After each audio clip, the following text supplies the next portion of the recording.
Hi, I'm Bob Kovacs, and this is my 1995 Subaru Legacy.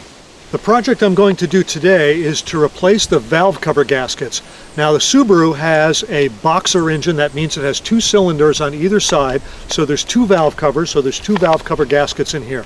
I've got some oil leaks, and I think some of them are coming from the valve cover gaskets, so this is what I'm going to replace. I also got these through Amazon, and they were less than $25 from Amazon, so it's not a pricey job, but it will take some time to get the job done right. This engine is just covered with grease, which has a lot to do with why I want to fix it. I want to do some repairs. There's a lot of oil leaks. So your friend in washing the engine clean is brake cleaner. I like to use brake cleaner to help wash the oil off the engine. I know it says brake cleaner, but it's great with washing oil and grease off of engines. Now this is what is the stuff that's easy to get. This is it's non-chlorinated. This is a non-chlorinated formula. This is the chlorinated formula. This is much harder to get. When you smell this stuff, it smells like the clothes you get back from the dry cleaner. So I think this is actually the same stuff they use for dry cleaning fluid. This is not. This uses hexane and also some organic compounds. This stuff is generally not flammable. This stuff is flammable, so you got to be kind of careful when you use it. That's why I'm going to first try to degrease my engine outside where it's here in the open and there's a breeze that'll blow any fumes away. This stuff is hard to come by. I have very little of it left, but I always look for it when I go to the store. I've got plenty of these to get the job done. So let's get started. So it's really all nasty down in here, all greasy and everything. I'm going to use my degreaser, my brake cleaner, which is really good for cleaning all kinds of grease, and spray away.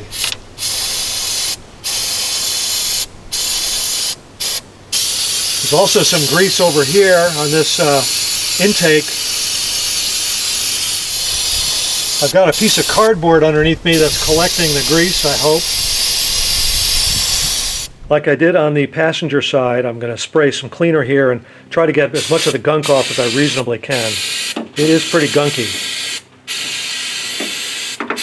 Now there's some dirt and stuff on this, and when I take the valve cover off, I want to minimize the chance that any dirt's going to get inside where the cylinder head is. So I'm going to go ahead and wash this off as much as I can.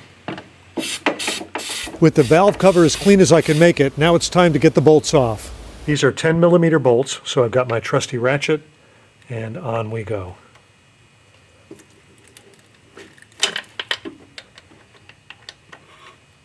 Okay, it already feels loose on the front, and I can't quite turn it with my fingers. I put some gloves on because they tell you that heavy grease exposure over time is not the best thing.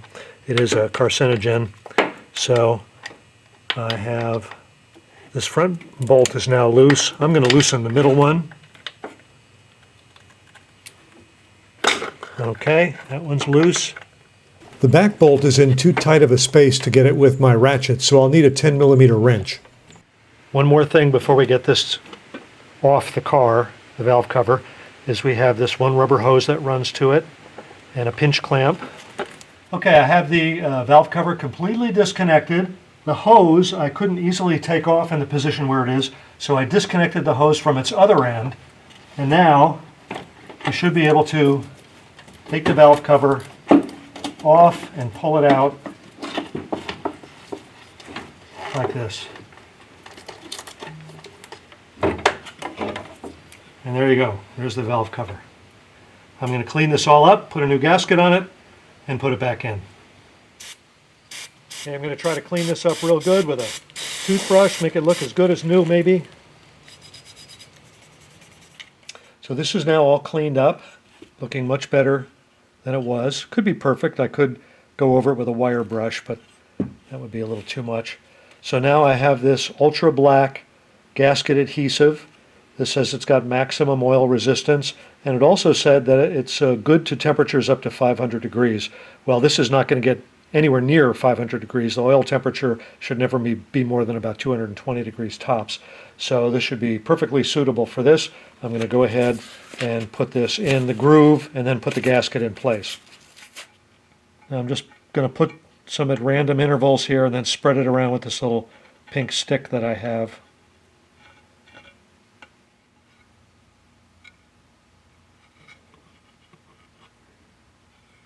I've got the adhesive into the groove. Now this is the downside of the engine. This is the top of the engine. So I'm really concerned with having the gasket material, the adhesive down at the bottom. But I've got it all the way around in the groove and I'm going to set the gasket in place.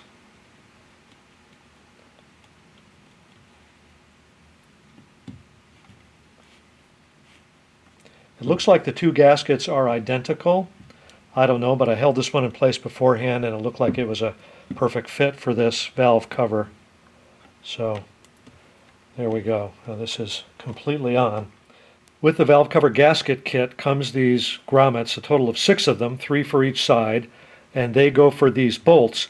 Now I'm going to do the same thing for the grommets that I did for the gasket. I'm going to put a little bit of that gasket seal material here so that the grommets will get that little extra sealing boost from that as well.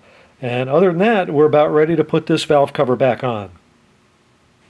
I'm ready to put the valve cover back on. I'm going to leave that one bolt in. They're pretty easy to knock out and fall on the floor, but I'm hoping with only one of them there that I can maintain that one in place.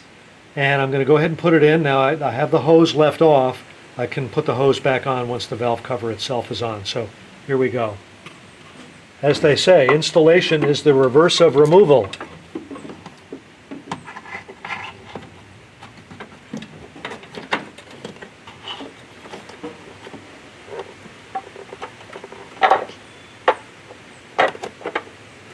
There we go. That one screw is trying to fall out, but I've captured it, so I'll be able to thread it in with my fingers.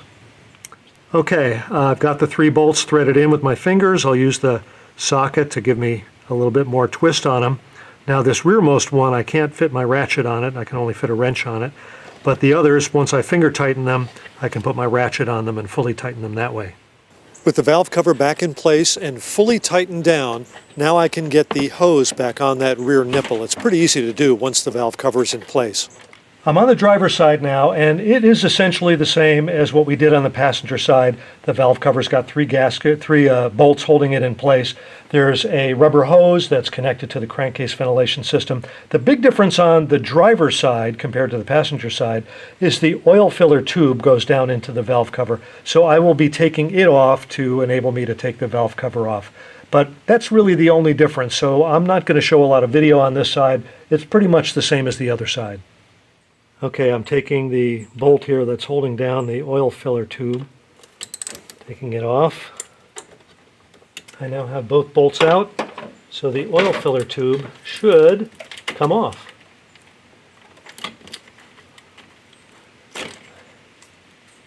There we go. I've got the 3 bolts out of the valve cover on the driver's side, so I'm going to pull it out.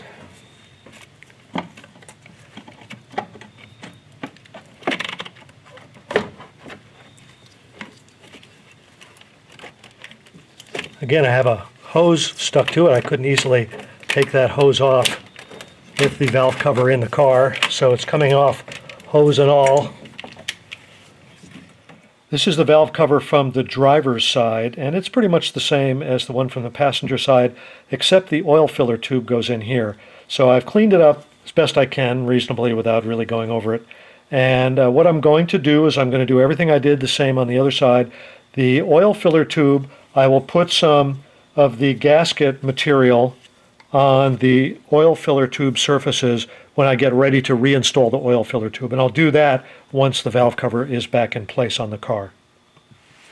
And here we go, back in place with the oil filler tube. Get the oil filler tube in place and hey, you're done. This is Bob Kovacs. Thanks for watching.